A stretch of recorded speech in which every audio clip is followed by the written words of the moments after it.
สวัสดีค่ะท่านอย่าเพิ่งเปิดด่านชายแดนไทยกัมพูชาเลยนะช่วยชาวสวนมะม่วงหน่อยเนี่ยมะม่วงราคาดีมากเลยไม่มีมะม่วงเขมรเข้ามามะม่วงไทยราคาดีขายดีมากๆเลยคือแบบว่าเพิ่นสามารถเอาหมักม่วงเนี่ยนะมาแปรรูปเป็นในหลายๆอย่างเลยเนาะพี่น้องเนาะแหละสิ่งที่เพิ่นแปรรูปออกมาก็ถูกใจหลายๆคนเนาะพี่น้องสตุกเป็นคนหนึ่งที่มักกินหมักม่วงเนาะพี่น้องหมักม่วงเป็นลูกสตุกก็มักแล้วก็มักอีกอย่างหนึ่งก็คือมะม่วงแซ่อิ่มหรือมะม่วงดองเนาะพี่น้องเนาะสตุกมักเอามากินจิ้มกับพริกเกลือเนาะพี่น้องเนาะแซ่บพี่น้องเอ้ยสตุกมัก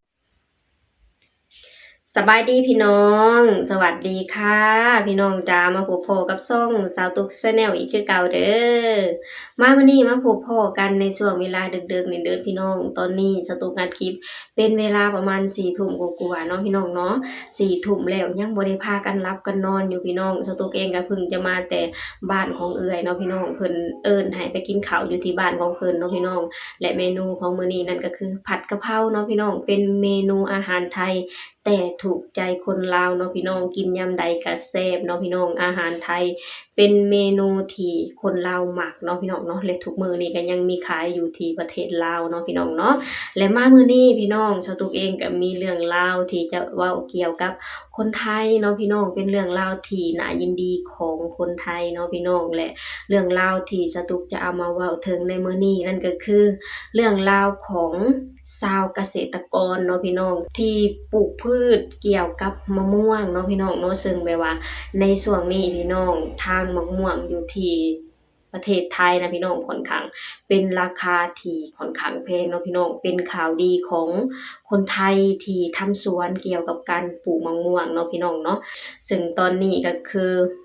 แบบว่าราคาค่อนข้างสูงเลยเนาะพี่น้องจากที่แต่ก่อนน่ะราคามะม่วงของแต่ก่อนราคามะม่วงของประเทศไทยน่ะก็บ่ค่อยสูงปานใดเนาะพี่น้องเพราะว่า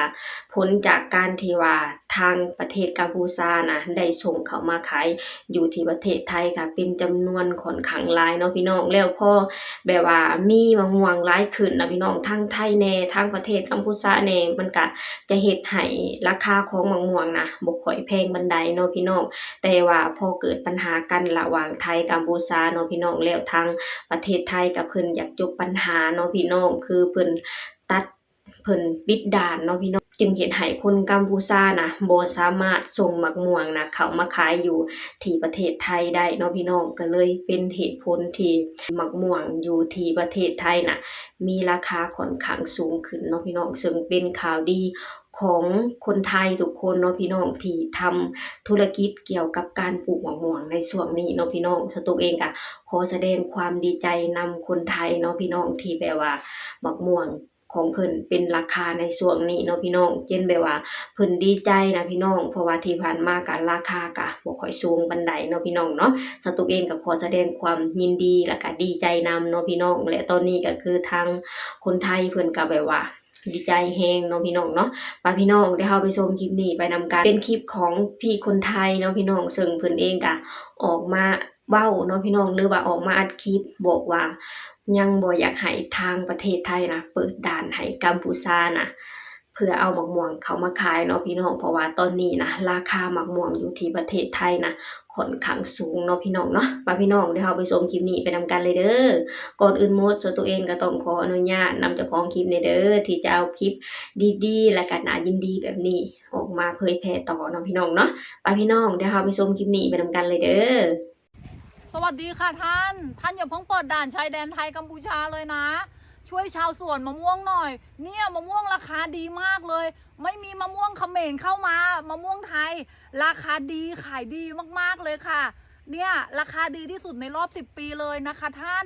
ชาวสวนจะได้กำไรได้เงินกับเขาบ้างมะม่วงมันราคาถูกมาหลายปีเพราะเขมรมันส่งมะม่วงเข้ามาขายในไทยเยอะเหลือเกินนะคะท่านปิดด่านต่อไปอีกนะด่านชายแดนไทยกัมพูชานะท่านอย่าเพิ่งเปิดเลยนะขอร้องลาจากชาวสวนมะม่วงตาดำๆโถท่าน นี่แหละพี่น้องคือสตุกเองก็เป็นคนลาวคนหนึ่งเนาะพี่น้องที่ได้ยินข่าวแบบนี้สตุกก็ขอแสดงความยินดีและก็ดีใจนำชาวสวนไทยทุกคนเนาะพี่น้องที่ได้รับข่าวดี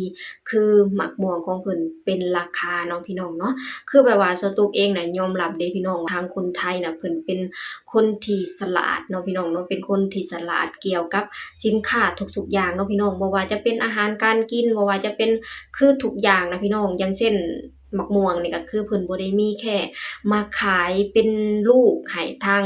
ผู้บริโภคนำมาใช้จ่ายหรือว่ามาซื้อเนาะพี่น้องเพิ่นสามารถเอาหมักม่วงเนี่ยนะมาแปรรูปเป็นในหลายๆอย่างเลยเนาะพี่น้องเนาะแหละสิ่งที่เพิ่นแปรรูปออกมาก็ถูกใจหลายๆคนเนาะพี่น้องสตุกเป็นคนหนึ่งที่มักกินหมักม่วงเนาะพี่น้องหมักม่วงเป็นลูกสตุกก็มักแล้วก็มักอีกอย่างหนึ่งก็คือมะม่วงแช่อิ่มหรือมะม่วงดองเนาะพี่น้องเนาะสตุกมักเอามากินจิ้มกับพริกเกลือเนาะพี่น้องเนาะแซ่บพี่น้องเอ้ยสตุกมักเนาะพี่น้องเนาะและสตุกก็มักมะม่วงที่เป็นมะม่วงข้าวเหนียวเนาะพี่น้องก็ค่อนข้างแซ่บอยู่เด้พี่น้องอยู่ที่ประเทศไทยสตุกซื้อมากินก็ค่อนข้างบ่อยเนาะพี่น้องทั้งสตุกเองแล้วก็ทางบ่ดอนเองก็เป็นคนที่มักกินมะม่วงอยู่แล้วเนาะพี่น้องซื้อมากินก็กินยามใดก็แซ่บเนาะพี่น้องเนาะนี่แหละพี่น้องประเทศไทยเนาะพี่น้องเป็นประเทศที่พัฒนาเนาะพี่น้องพัฒนาในหลายๆอย่างพี่น้องพัฒนารอบด้านเนาะพี่น้องบ่ว่าจะเป็นธุรกิจบ่ว่าจะเป็นทางคนทางคนก็คือการเรียนหนังสือเนาะพี่น้องการเรียนหนังสือของเพิ่นก็แบบว่าเก่งแล้วก็มีความสามารถเนาะพี่น้องในแต่ละคนของเด็กๆเนาะพี่น้องแล้วการค้าขายก็คือเพิ่นสามารถเอาอย่างหนึ่งน่ะมาสามารถแปรรูปเป็นหลายๆอย่างได้เนาะพี่น้องเนาะสตุกยอมรับในความเก่งในความสามารถของคนไทยเลยเนาะพี่น้องเนาะและสิ่งที่เพิ่นได้เฮ็ดได้ทำออกมาแต่ละอย่างก็คือถูกใจผู้บริโภคค่อนข้างหลายเนาะพี่น้องเนาะนี่แหละพี่น้องมื้อนี้สตุกเองก็ออกมาว่าจานำพ่อแม่พี่น้องเกี่ยวกับทางคนไทยเนาะพี่น้องที่ทางชาวสวนแห่งประเทศไทยได้รับข่าวดีนั่นก็คือราคาหมากม่วงของเพิ่นน่ะเป็นราคาที่ค่อนข้างสูงเนาะพี่น้องจากที่ผ่านมาก็คือราคาบ่ค่อยสูงปานใดเนาะพี่น้องเนาะและมาตอนนี้ราคาสูงขึ้นโดยเป็นที่พึงพอใจของชาวสวนทุกคนเลยเนาะพี่น้องสตุกเองก็ขอแสดงความยินดีนำชาวสวนแห่งประเทศไทยทุกคนเลยเนาะพี่น้องเนาะนี่แหละพี่น้องสตุกเองก็จะขอจบลงเท่านี้ก่อนเด้อฝากให้พี่น้องช่วยกดไลค์กดแชร์กดติดตามให้ช่องสาวตุก Channel หน่อยเด้อสบายดีสวัสดีค่ะ